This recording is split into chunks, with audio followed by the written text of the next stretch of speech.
মন ভুলানো সৃষ্টি তোমার দেখি,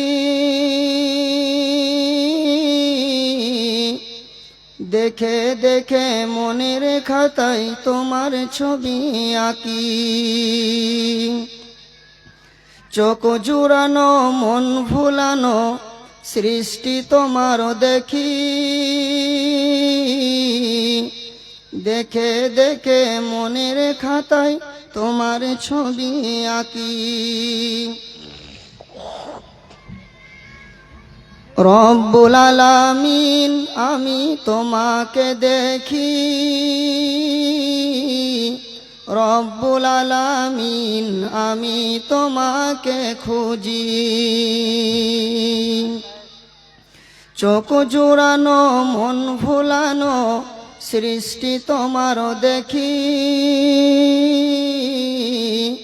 দেখে দেখে মনের খাতায় তোমার ছবি আঁকি। রব্বুল আলামিন আমি তোমাকে দেখি, রব্বুল আলামিন আমি তোমাকে খুঁজি। দৃষ্টি সীমা ছড়িয়ে যে মাঠের পরে মাঠ, দৃষ্টি সীমা ছড়িয়ে পড়ে মাঠের পরে মাঠ। পথহারাকে পথ দেখাতে দিলে নবী হাজরাত গো, দিলে নবী হাজরাত। তোমার দিদার পাওয়ার আশায়, তোমার দিদার পাওয়ার আশায় অশ্রু ঝরা আঁখি। দেখে দেখে মনের খাতায় তোমার ছবি আঁকি। রব্বুল আলামিন আমি তোমাকে দেখি, রব্বুল আলামিন আমি তোমাকে খুঁজি। চোখ জুড়ানো মন ভুলানো সৃষ্টি তোমার দেখি,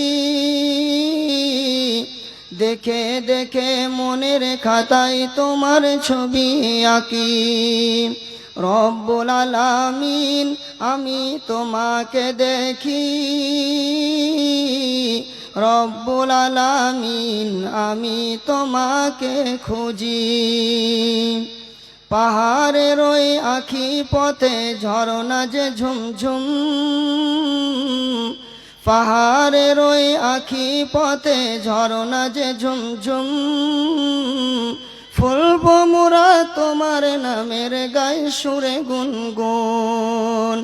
কুহু কুহু ডাকে তোমায়, কুহু কুহু ডাকে তোমায় ওই বনের পাখি। দেখে দেখে মনের খাতায় তোমার ছবি আঁকি। রব্বুল আলামিন আমি তোমাকে দেখি, রব্বুল আলামিন আমি তোমাকে খুঁজি।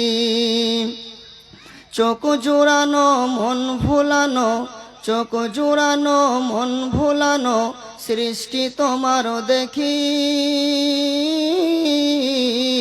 দেখে দেখে মনের খাতায় তোমার ছবি আঁকি। রব্বুল আলামিন আমি তোমাকে দেখি, রব্বুল আলামিন আমি তোমাকে খুঁজি। উপস্থিত অত্র সভার সুযোগ্য সভাপতি সাহেব এবং স্টেজে উপস্থিত ওলামা ইকরাম এবং আমার সামনে বসে থাকা জ্ঞান পিপাসু প্রিয় ভাই ও বন্ধুগণ ও পর্দার আড়ালের মা ও বোনেরা, সমস্ত প্রশংসা সেই মহান আল্লাহ রব্বুল আলামিনের নিমিত্তে, যেই মহান আল্লাহ রব্বুল আলামিন তিনি আজ আমাদেরকে সীতারামপুর সাকারঘাট মাদ্রাসার 2 দিন ব্যাপী জালসার প্রথম দিনে আল্লাহ রাব্বুল আলামিন আমাদেরকে উপস্থিত হওয়ার তৌফিক দান করেছেন।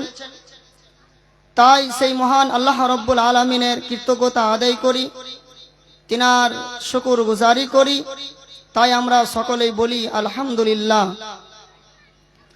অতঃপর দরুদ ও সালাম বর্ষিত হোক আমাদের শেষ নবী মুহাম্মদুর রাসূলুল্লাহ সাল্লাল্লাহু আলাইহি ওয়াসাল্লামের উপর। আল্লাহুম্মা সাল্লি আলাইহি, আল্লাহুম্মা বারিক আলাইহি, আল্লাহুম্মা আমিন।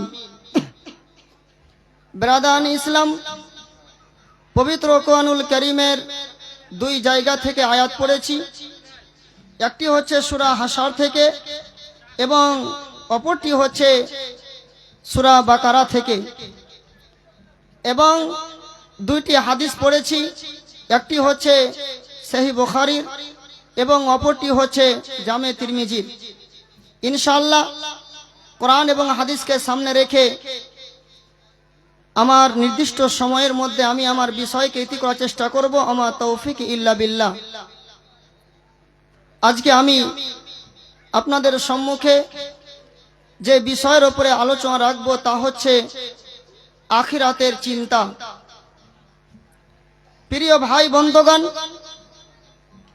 আজ আমরা দুনিয়ার চিন্তা করি,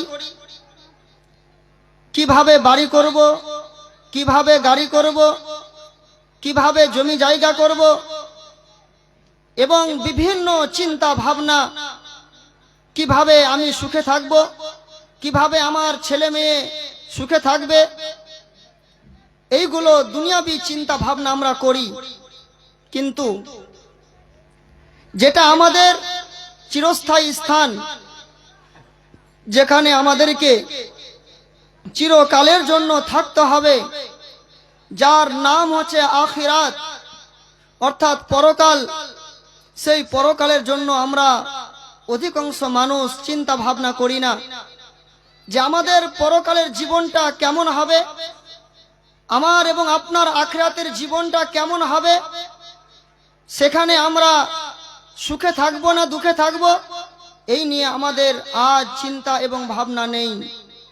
অথচ মহান আল্লাহ রাব্বুল আলামিন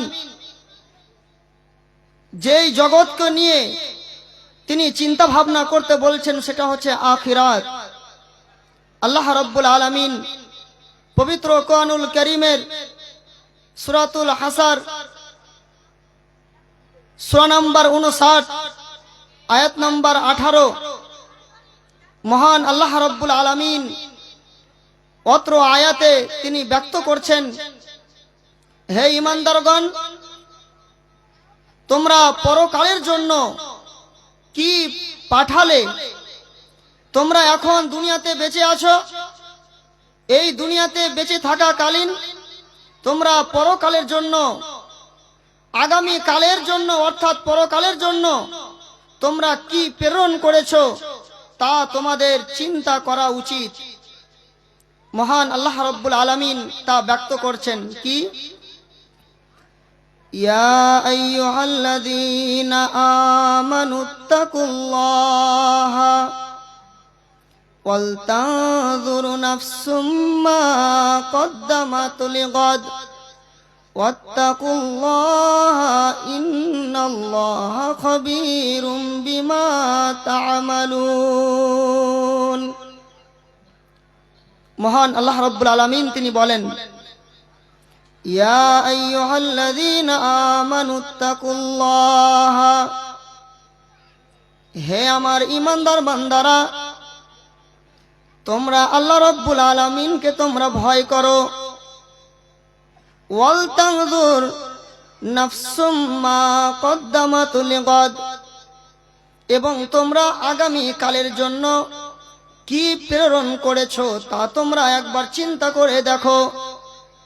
ওয়াত্তাকুল্লাহা, আল্লাহ রাব্বুল আলামিন আবার বলছেন তোমরা আল্লাহকে ভয় করো।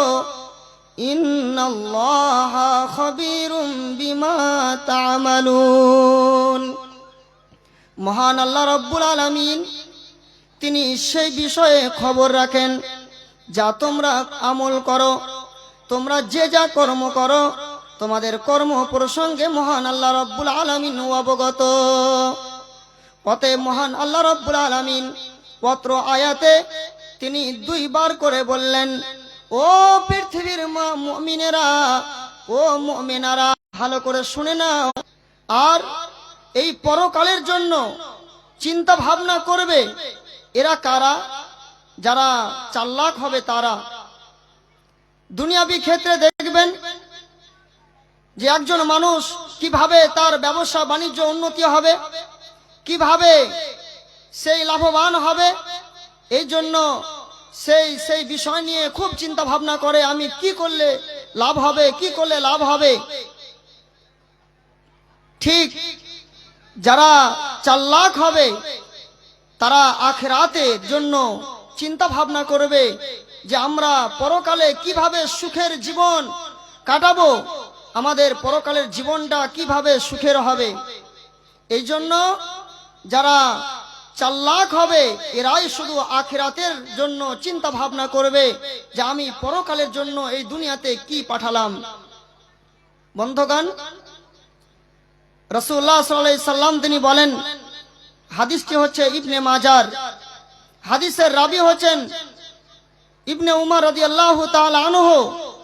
তিনি বলছেন যে আমি একদা রাসূলুল্লাহ সাল্লাল্লাহু আলাইহি সাল্লামের কাছে ছিলাম। এই মুহূর্তে ফাজাআহু রাজুলুন মিনাল আনসার, একজন আনসার ব্যক্তি সে আসলো। ফাসাল্লামা আলান নবী সাল্লাল্লাহু আলাইহি ওয়াসাল্লাম, এবং এসে রাসূলুল্লাহ সাল্লাল্লাহু আলাইহি সাল্লামকে সালাম প্রদান করলো, সালাম দিল। সুম্মা ক্বালা ইয়া রাসূলুল্লাহ আইয়ুল মুমিনিনা আফদালু। আল্লাহ রাসূল, আচ্ছা বলেন তো, আইয়ুল মুমিনিনা আফদালু, কোন মুমিনেরা হচ্ছে সর্বশ্রেষ্ঠ। মুমিন এটা তো ভালো, আবার তিনি জিজ্ঞাসা করছেন যে মুমিনদের মধ্যে কোন মুমিনগুলো সব থেকে বেশি ভালো। রাসূলুল্লাহ সাল্লাল্লাহু আলাইহি সাল্লাম প্রতি উত্তরে তিনি জবাবে বললেন, আহসানুহুম খুলুকা, যার চরিত্র ভালো সে হচ্ছে মুমিনদের মধ্যে সব থেকে ভালো। সেই লোকটি, সে আনসারী লোকটি আবার জিজ্ঞাসা করলো, আইয়ুল মুমিনিনা আকিয়াসু। আল্লাহ রাসূল, মুমিনদের মধ্যে কে চালাক? যারা মুমিন এরা তো চালাক বটেই, কিন্তু আবার মুমিনদের মধ্যে কে বেশি চালাক? তখন রাসূলুল্লাহ সাল্লাল্লাহু আলাইহি সাল্লাম তিনি উত্তর দিলেন কি? আল্লাহ রাসূল বলছেন, আকসারুহুম লিল মাউতে যিকরান, যারা বেশি বেশি করে মউতকে স্মরণ করে। আর কি করে? ওয়া আহসানুহুম লিমা বাদাহু ইস্তিদাদান, এবং মরার পরবর্তী কালের জন্য, সেই আখিরাতের জন্য সেই প্রস্তুতি গ্রহণ করে। উলা জগতে মরণের পরের সময়ে কি ভাবে আমাদের জীবনটা সুখের হবে না দুঃখের হবে, এই জন্য যারা প্রস্তুতি গ্রহণ করে, উলাইকাল আকিয়াস, এরাই হলো চালাক। শুকরিয়া ভাই বন্ধুগণ, তার মানে কোরআন এবং হাদিস থেকে স্পষ্ট হচ্ছে এই যে আল্লাহ রাব্বুল আলামিন তিনি বললেন, ওয়াল তানজুর নাফসুম মা কদ্দামাত লিগাদ, তোমরা ভেবে দেখো, চিন্তা করে দেখো যে আল্লাহ রাব্বুল আলামিন তিনি এই দুনিয়াতে আমাদেরকে কেন প্রেরণ করলেন, তিনি আমাদেরকে দুনিয়াতে কেন পাঠালেন। যারা চালাক হবে এরা নিজেদের জীবনকে নিয়ে চিন্তা ভাবনা করবে যে আল্লাহ রাব্বুল আলামিন তিনি যে আমাদেরকে সৃষ্টি করেছেন, তিনি যে আমাদেরকে দুনিয়াতে পাঠিয়েছেন, এর জন্য এখানে আল্লাহর কি উদ্দেশ্য আছে। ভাইজান, আমি বেশি লম্বা ভূমিকা না বলে সরাসরি কোরআনুল কারীমের সে আয়াতের দিকে এগিয়ে যাচ্ছি, যেখানে আল্লাহ রাব্বুল আলামিন মানুষ সৃষ্টির উদ্দেশ্য তিনি ব্যক্ত করেছেন। আল্লাহ রাব্বুল আলামিন পবিত্র কোরআনুল কারীমের সূরা আয-যারিয়াত 6 নম্বর 51 আয়াত নাম্বার 56 এবং 57, এই দুইটি আয়াত আপনি শুনুন। আল্লাহ রাব্বুল আলামিন কি বলছেন? ওমা খলাকতুল জিন্না ওয়াল ইনসা ইল্লা লিয়াবুদুন। মহান আল্লাহ রাব্বুল